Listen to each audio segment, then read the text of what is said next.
el modo de entender mínimamente qué es lo que nos pasa, por decirlo de alguna manera, digamos, tiene su origen, su explicación germinal en el siglo XIX.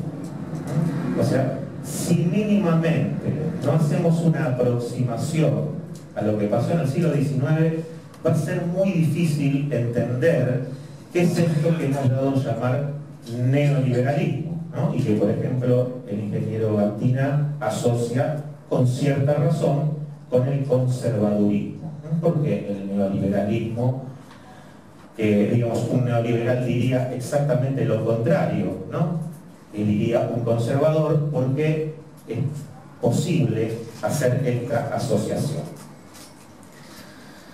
Por eso tengo que empezar, sí o sí, tenemos que empezar por el siglo XIX. Créanme, y ya lo van a poder comprobar, que no hay manera de entender el siglo XXI, ni mucho menos el siglo XX, si mínimamente no se tiene una aproximación de los grandes acontecimientos del siglo XIX.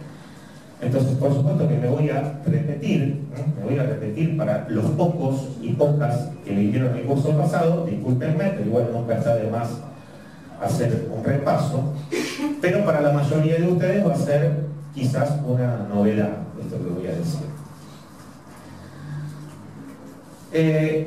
La gran pregunta que me hago yo, digo, pero que estaría bueno que nos la hagamos, es ¿cómo pensaron las ciencias sociales a la sociedad?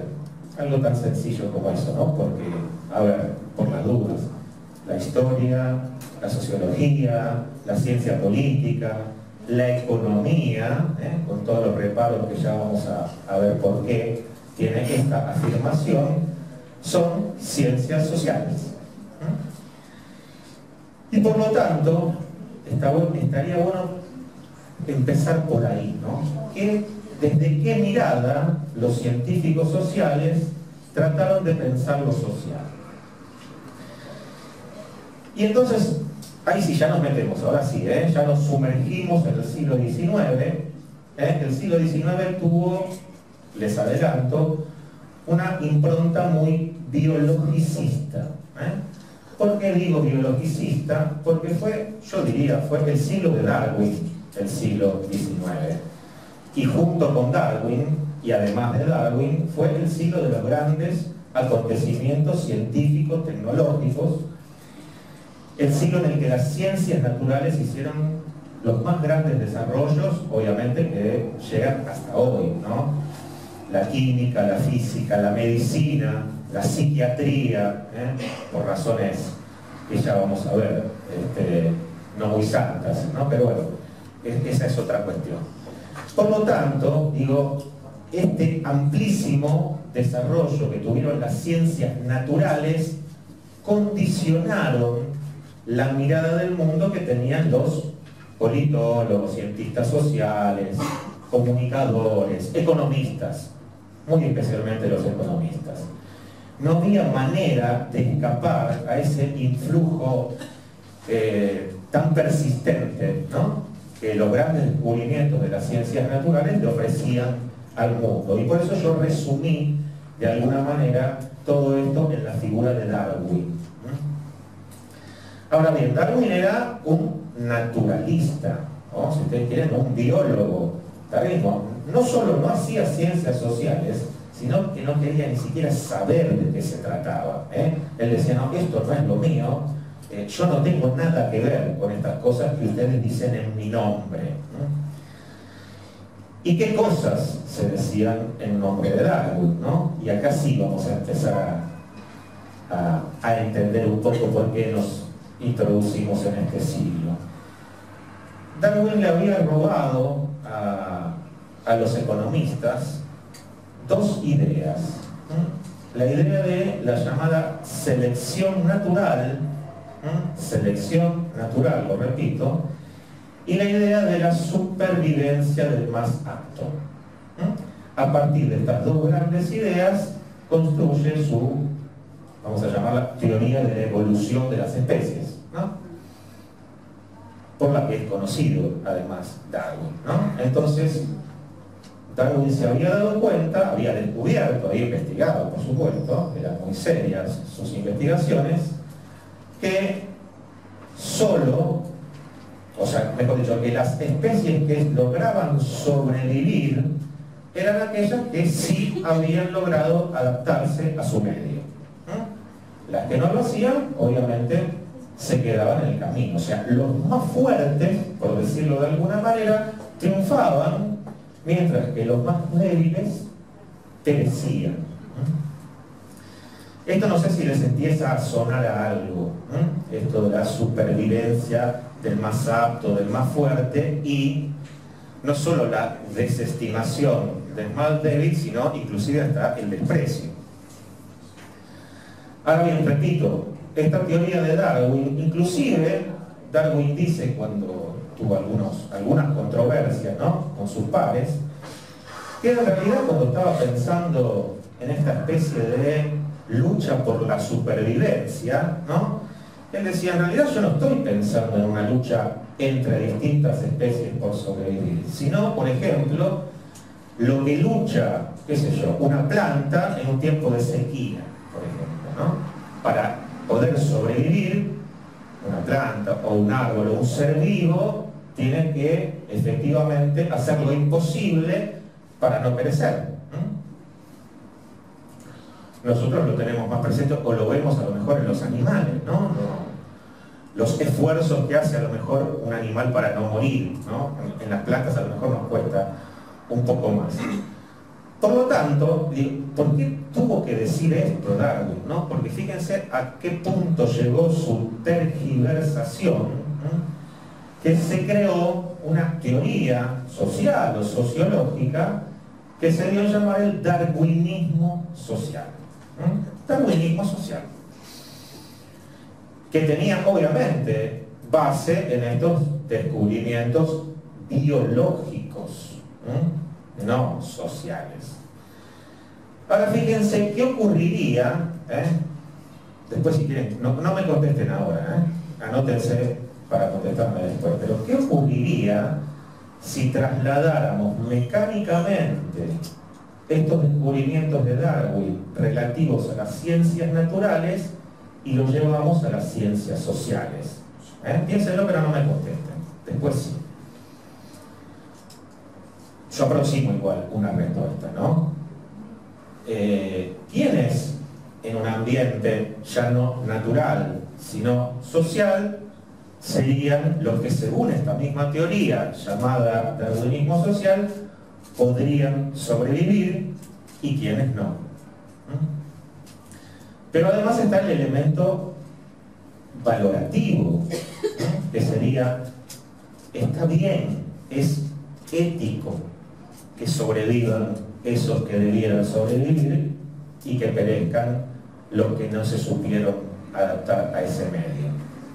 Pero hagamos un paréntesis, porque esto, si no, vamos a ir demasiado rápido, ¿no?, hacia donde ustedes podrán imaginar que vamos, que es el neoliberalismo, ¿no? Otra de las afirmaciones que yo hice al principio fue que la economía era una ciencia social. Y esto lo vamos a poder discutir con cualquiera, ¿no? ¿Por qué la economía es una ciencia social y no, qué sé yo, una matemática, una ciencia exacta, ¿no? Dicho de otra manera, ¿por qué la Facultad de Ciencias Económicas no pertenece a la Facultad de Ciencias Sociales en la Argentina? No me lo contesten. Tomen esa pregunta para desarrollarla. En un país como la Argentina, de paso por si no lo saben, la Facultad de Ciencias Económicas no pertenece a la Facultad de Ciencias Sociales. Obviamente lo que ha primado, lo que ha pesado en esa consideración es que efectivamente la economía no es una ciencia social, y muchísimo menos una ciencia política. Pero sigamos un poco, porque hoy quedamos que vamos a llegar hasta el siglo XIX, nada más, así que no hagamos trampas, ¿no? Porque yo los veo apurados y apuradas por llegar hasta el siglo XXI. Pero detengámonos un momento en la economía. Y así como yo les conté que la sociología, por ejemplo, fue la primera gran ciencia social, ¿no? Tuvo su fundamentación metodológica en las ciencias físico-matemáticas. La economía, los primeros economistas, ¿saben en qué se inspiraron para lanzar, digamos, sus teorías económicas? No me contestan. En el aparato circulatorio. No sé si alguno de ustedes escuchó hablar de los fisiócratas. Los fisiócratas, que podríamos perfectamente caracterizar como quienes primero pensaron una teoría económica. La idea de fisiocracia, gobierno de la naturaleza, ¿no? De alguna manera empieza a allanar el camino de este modo de pensar lo natural como si se tratara de algo social. El aparato circulatorio, decían estos señores, además la mayoría eran médicos, ¿no? Por eso esa inspiración, es un sistema perfecto, ¿no? Salvo que comamos como yo, qué sé yo, se nos tapen las arterias, entonces haya que hacer bypass, bueno, digo, pero supónganse que si las arterias y las venas están libres de grasa, por ejemplo, y el corazón está sano, el aparato circulatorio es perfecto, ¿no? Entra la sangre carboxigenada, por eso sí, corríjanme ahora, carboxigenada y sale oxigenada. Entonces en el esquemita entra azul y sale roja, ¿no? ¿Se acuerdan de la secundaria? El esquemita del sistema circulatorio. Bueno, así, decían los fisiócratas, debe funcionar la economía de cualquier país. O sea, en esa absoluta libertad del flujo sanguíneo. Que nada ni nadie perturbe la circulación de los flujos de capital. Si alguien lo perturba, hay que hacer un stent. O sea, ni hablar de si alguien corta una arteria. No sé si les suena esto de cortar las arterias. No sé si saben por qué a las calles se les llama arterias. Exactamente por esto que estoy contando, ¿no? Porque también la planificación urbana en el siglo XIX se pensó con este modelo de la circulación natural de los flujos vitales. Después se reemplazó el flujo vital por el capital, ¿no? Y entonces ahí todo quedaba perfecto, bien redondo, ¿no? O sea, las ciencias sociales copiando mecánicamente a las ciencias naturales como si la sociedad fuera un organismo social y no hubiera la complejidad que todos sabemos que existe en la sociedad. Pero esto es por solamente hablar de la economía. La economía, a partir de los fisiócratas y luego del amigo de algunos de ustedes, Adam Smith, ¿no? Adam Smith es el de, no sé por qué se ríen, lo que pasa es que Adam Smith, comparado con los que le siguieron, la verdad, era un tipo brillante, realmente. Hay que hacerle un honor a Adam Smith. Tuvo algunos problemitas, ¿no? Cuando pensó en la mano invisible del mercado, por ejemplo. Él creía que, leyendo a los fisiócratas, obviamente, que el modelo económico ideal era aquel en el que todos y todas, él no decía todos y todas, todos ponemos en juego nuestros egoísmos personales. Cuanto más egoístas seamos, no solo mejor nos va a ir, sino que luego esos egoísmos individuales se iban a equilibrar en algo que él llamaba mercado, ¿no? Vieron que se sigue hablando de los mercados como si fueran seres humanos, ¿no? Y uno tiene que tratar de que no se pongan nerviosos, que no se irriten. Bueno, esto en gran parte se lo debemos a Adam Smith, pero repito, pobre hombre, era un economista brillante, Adam Smith. Él jamás asentiría las barbaridades que escuchamos a diario nosotros de ninguna manera.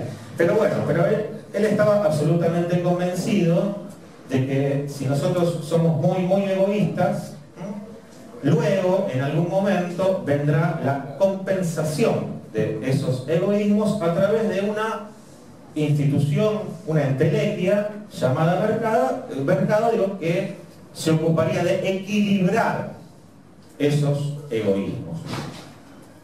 Por supuesto que esto después Adam Smith escribió muchísimo y investigó muchísimo, después medio que se rectificó, no, se rectificó en realidad. Y dijo muchas otras cosas más que quienes lo citan no lo tienen en cuenta. Pero bueno, no me quiero detener en esto porque si no, no podríamos avanzar, y siempre voy a recordar que nuestro tema no es el siglo XIX, sino el siglo XXI. Entonces, la economía claramente se pensó a partir de este modelo de lo que podríamos llamar las leyes naturales. O sea, pensar que en toda sociedad existen leyes que guían a esas sociedades como si se tratara de las leyes naturales que, no sé, que explican la fotosíntesis, por ejemplo, ¿no? Como si la fotosíntesis pudiera ser calcada, ¿no?, para el funcionamiento de lo social. Pero algo que es aún más llamativo, no sé si es tan llamativo, digo, pero que está más relacionado aún con nuestra vida cotidiana, es cómo lo que podríamos llamar así, los comunicólogos pensaron a la comunicación, siempre pensando desde esta impronta, en esta impronta naturalista, biologicista, darwinista del siglo XIX.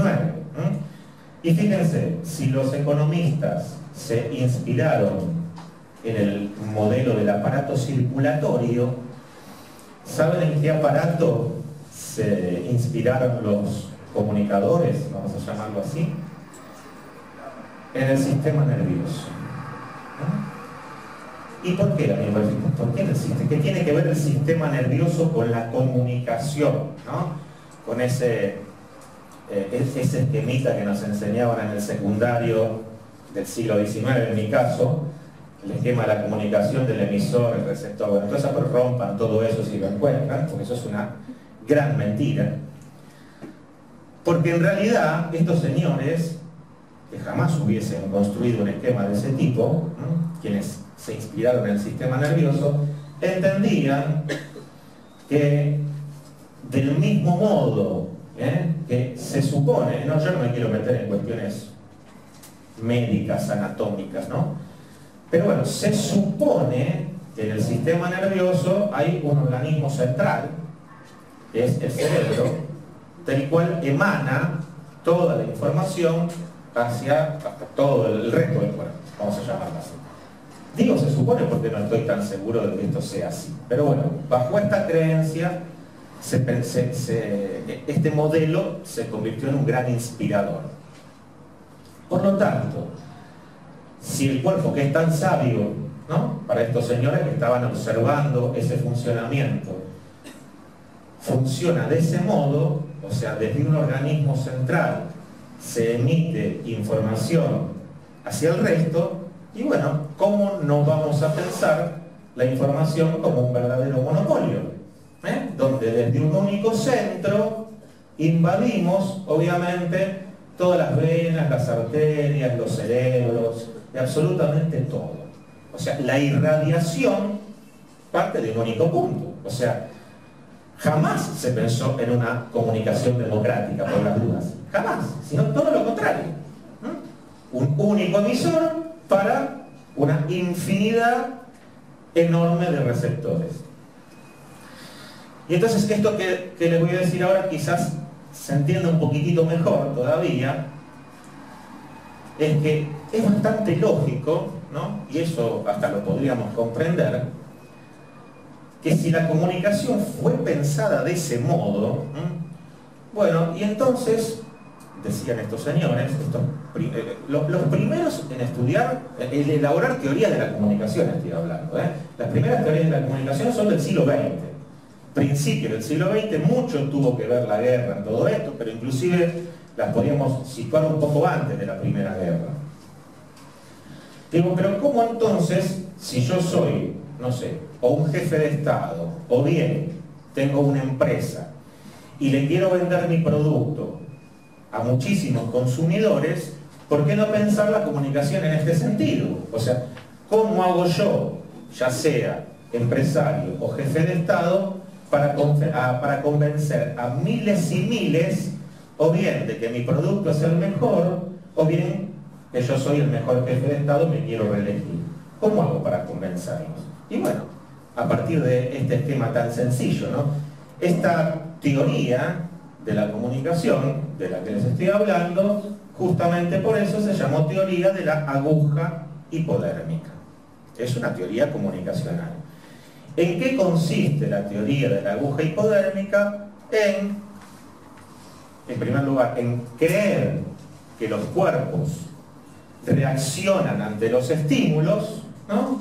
Y por lo tanto, si esto es así, lo que tengo que hacer es inyectarle estímulos como una aguja hipodérmica a un cuerpo. Y eso que le inyecto, obviamente, como quien nos da una inyección, ¿no?, se va a esparcir claramente, primero por la sangre, pero luego va a llegar a los lugares más recónditos del cuerpo.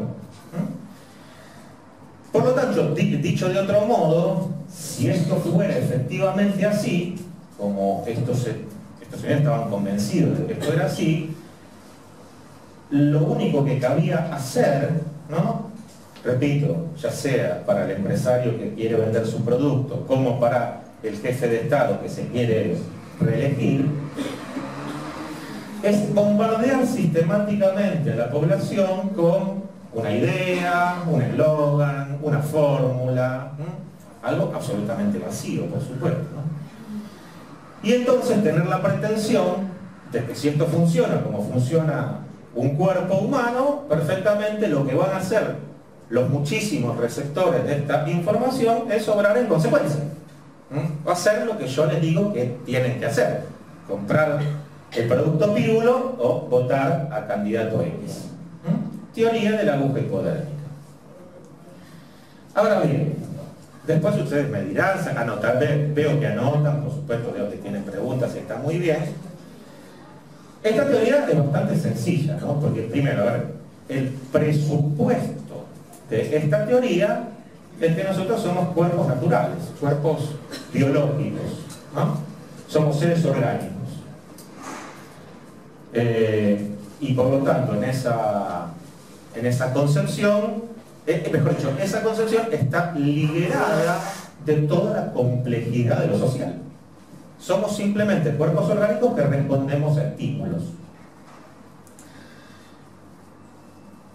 Es cierto que en parte, hay una parte de razón en esto, ¿no?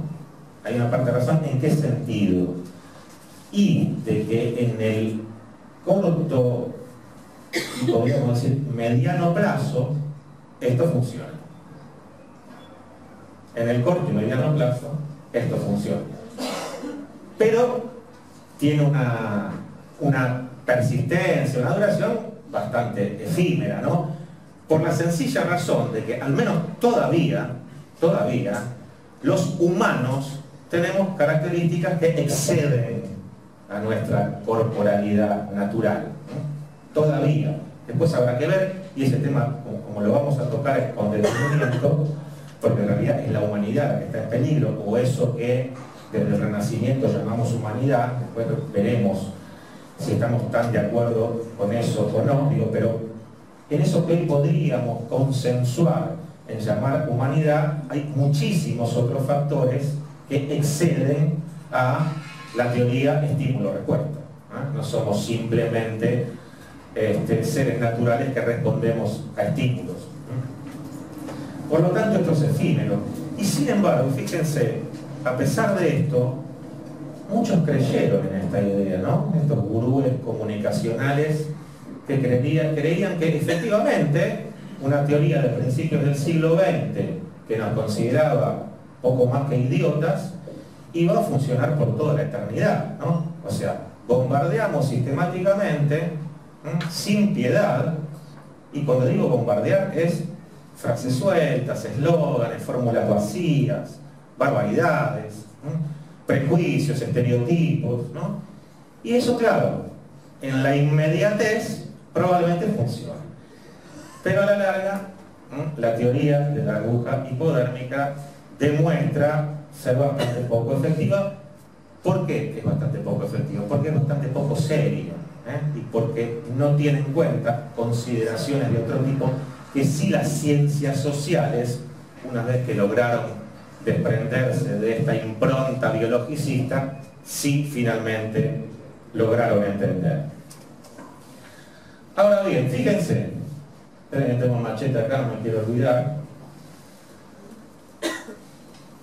Más allá de esto que nosotros hoy podemos decir y lo decimos de este modo, es absolutamente cierto que esta impronta biologicista, naturalista y darwinista tuvo un influjo muy notable en todas las ciencias sociales, pero muy especialmente en la economía.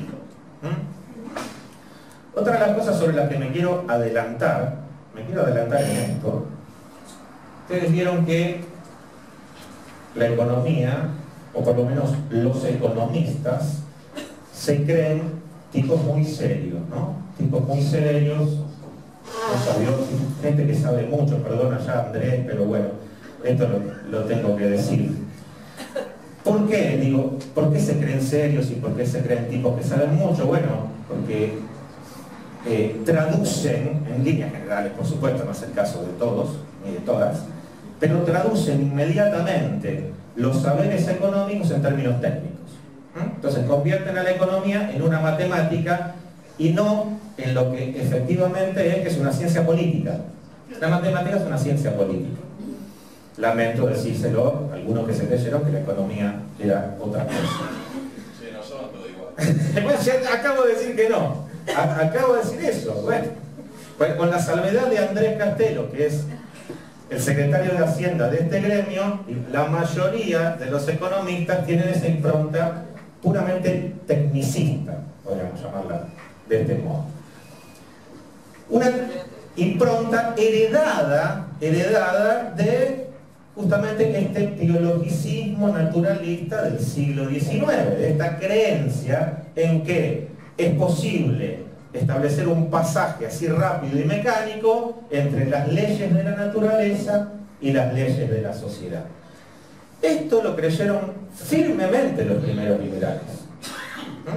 El liberalismo, esa, vamos a llamarla corriente económico, cultural, social, político, que tuvo su apogeo entre los siglos XVIII y XIX, creyó firmemente que la sociedad estaba regida por leyes que se nos imponían de una manera inevitable. O sea, las leyes de la economía, que además eran las leyes de la sociedad, digamos, no se podía escapar de ellas, ¿no? Por eso muchos vieron que mucha gente dice, bueno, esto es lo que convencemos a la gente de que esta es la panacea. Le vamos a bajar el salario, le vamos a sacar las asignaciones, le vamos a bajar las jubilaciones, vamos a destruir los sindicatos, vamos a abrir nuestra economía para que entre toda la porquería de China y de no sé dónde. ¿Cómo vamos a convencer? Y bueno, o una crisis o una dictadura. Y Friedman tuvo sus dictaduras en América Latina, propiciadas obviamente por el Pentágono. Primero el Chile de Pinochet, inmediatamente la Argentina de Videla y Martínez de Oz y unos cuantos más, se van acordando, ¿no? Quienes fueron los principales beneficiarios de la dictadura del 76. Los voy a nombrar después, no quiero adelantarme ahora, pero hubo unos cuantos empresarios que fueron los beneficiarios directos de esas políticas de la dictadura, y por eso, de un modo muy acertado, hoy día a esa dictadura la llamamos cívico-militar, porque es una dictadura planificada por civiles y ejecutada por las Fuerzas Armadas. ¿Y dónde creen que estudió el primer ministro de Economía que tuvo la dictadura? En Chicago. Por eso a los Martínez de Oz se les llamaba Chicago Boys. ¿Y qué vinieron a hacer los Chicago Boys a la Argentina? Repito entonces, apertura, flexibilización laboral, achicamiento del salario, privatización, me había olvidado, privatización de todas las empresas habidas. Eso vinieron a hacer Argentina. ¿Lo podían haber hecho en los años 70 sin una dictadura? Claramente no. Era necesaria una dictadura para que algo tan terrible para la mayoría de la población fuera consensuado, pongámosle en comillas, o pasable o aceptable. Bueno, no sé hasta dónde seguir hoy, porque estamos llegando al siglo XXI muy rápido, ¿no? A ver, aprovechemos entonces para no, justamente para, es una hora interesante, para no avanzar en cuestiones temáticas. Yo les propongo lo siguiente, yo siempre les voy a dar bibliografía, ¿no? Y yo lo que trataría de evitar es que aquí, en este poquísimo tiempo que tenemos para conversar, utilicemos material audiovisual. Entonces yo lo que sí voy a hacer, que ya lo hice en el curso pasado, es enviarles links con material audiovisual como tarea para el hogar. Porque imagínense, este poco tiempo que tenemos y esta posibilidad que no es frecuente de conversar, que es algo que no se hace en medio del vértigo que nos proponen las redes sociales. Y bueno, si vamos a aprovechar el tiempo que tenemos para conversar en mirar videitos, me parece que perdemos el tiempo. Entonces los videitos los podemos mirar luego, o videitos, bueno, últimamente pasado de películas, ¿no? O sea, está bien para entretenerse, por supuesto. Y además del material que se me quejaba porque era demasiado. Por las dudas me adelanto con esto, ¿no? Ustedes no tienen obligación de leer nada. Ustedes tienen que hacer dos cosas, tres cosas: venir, participar, prometerme que van a preguntar efectivamente cuando algo no se entiende y completar esa encuesta obligatoria hacia el final.